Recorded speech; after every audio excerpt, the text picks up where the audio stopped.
Olá a todos! Aqui quem fala é a doutora Gilana, da Clínica PHD Cardio. E hoje eu gostaria de conversar um pouquinho com vocês sobre uma doença muito prevalente em nosso meio, tá? Que é a hipertensão arterial, também conhecida como pressão alta. E o que vem a ser, qual a definição da pressão arterial? Nada mais é do que a pressão que o sangue exerce na parede das artérias a partir do momento que ele é bombeado pelo coração, tá certo? Então, a hipertensão arterial é uma doença muito prevalente em nosso meio, acomete uma média de 25% dos adultos em todo o Brasil e também é uma causa de complicações cardíacas, cardiovasculares, causando uma média de 388 mortes por dia.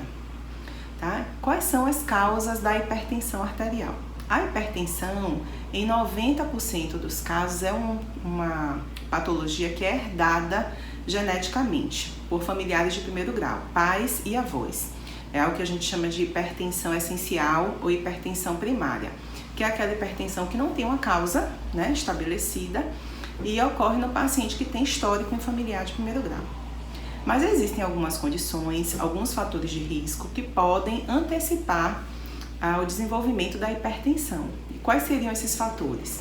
Obesidade, sedentarismo, estresse, consumo abusivo de álcool, tabagismo e a coexistência de algumas outras patologias, como diabetes, por exemplo. O paciente que é diabético, ele tem uma chance maior de desenvolver hipertensão e vice-versa. Qual é o quadro clínico da hipertensão arterial? Quais são os sintomas? Infelizmente, na maioria dos casos, a hipertensão ela cursa sem sintomas, então ela costuma ser uma doença silenciosa. Os sintomas geralmente ocorrem quando os níveis pressóricos elevam muito, E os sintomas mais comuns são a cefaleia, que é a dor de cabeça, que mais comumente ocorre na região posterior, aqui na região da nuca, mas pode ocorrer em qualquer região da cabeça. Pode vir acompanhada de tontura, de náusea, ânsia de vômito, alteração na visão, visão turva. Pode ocorrer também dor no peito, falta de ar, zumbido no ouvido e sangramento no nariz e na conjuntiva, que é a parte branca do olho. Porém, como eu falei, na maioria dos casos a hipertensão é silenciosa.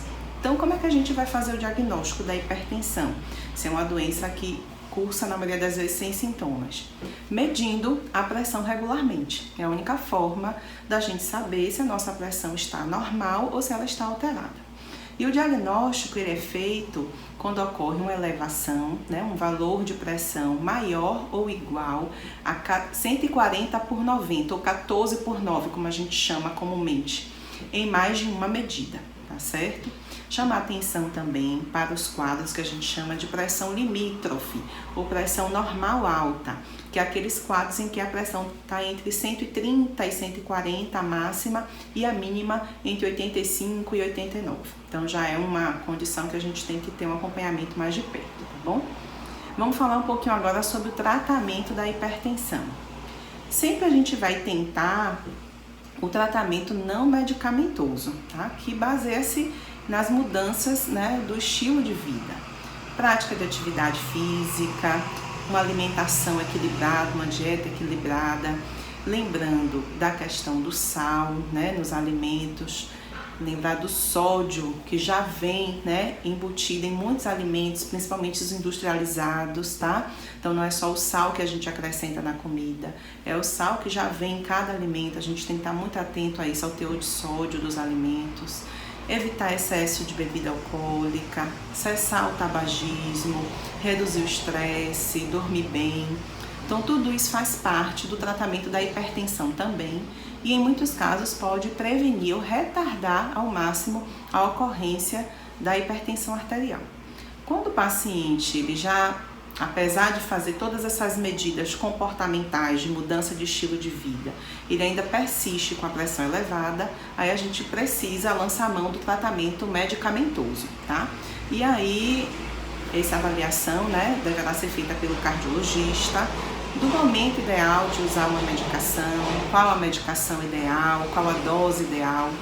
Então, é muito importante estar periodicamente fazendo o acompanhamento com cardiologista, check-ups clínicos, check-ups cardiológicos regulares, especialmente para quem tem histórico de hipertensão em familiares de primeiro grau, tá? Então, a hipertensão é uma doença que, se diagnosticada precocemente e tratada de forma adequada, ela cursa sem complicações. Porém, naqueles casos dos pacientes que não costumam medir a pressão e que não costumam fazer um check-up cardiológico regularmente, eles podem ser pegos de surpresa, né? Diagnosticando a hipertensão já no momento de uma complicação. As principais complicações da hipertensão são a insuficiência cardíaca, devido à sobrecarga no coração pelo quadro crônico de pressão alta sem controle. O AVC, que também é conhecido como derrame, é uma complicação muito comum da hipertensão, tá? A doença renal crônica, a insuficiência renal crônica com necessidade de hemodiálise, também é uma complicação comum. Retinopatia, que é o acometimento da retina, podendo levar à cegueira, também é comum. Porém, essas complicações, elas ocorrem a médio e longo prazo naqueles casos dos pacientes que permanecem hipertensos ou pela falta de um diagnóstico adequado ou pela falta de aderência ao tratamento. Então, é muito importante manter o acompanhamento cardiológico para que seja feito, acima de tudo, a prevenção, que é sempre o melhor remédio, ou o diagnóstico precoce e a garantia de um tratamento eficaz. Porque também não adianta só ir à primeira consulta, ter o diagnóstico, tomar a medicação e não fazer mais acompanhamento, né? Porque a gente precisa garantir que aquela medicação, naquela dose, está sendo eficaz para manter a nossa pressão controlada, tá bom? Então é isso, cuidem da sua saúde. Se você gostou do vídeo, compartilhe com seus amigos, com seus familiares. Se ficou alguma dúvida, pode colocar aqui pra gente também, tá bom? Até a próxima!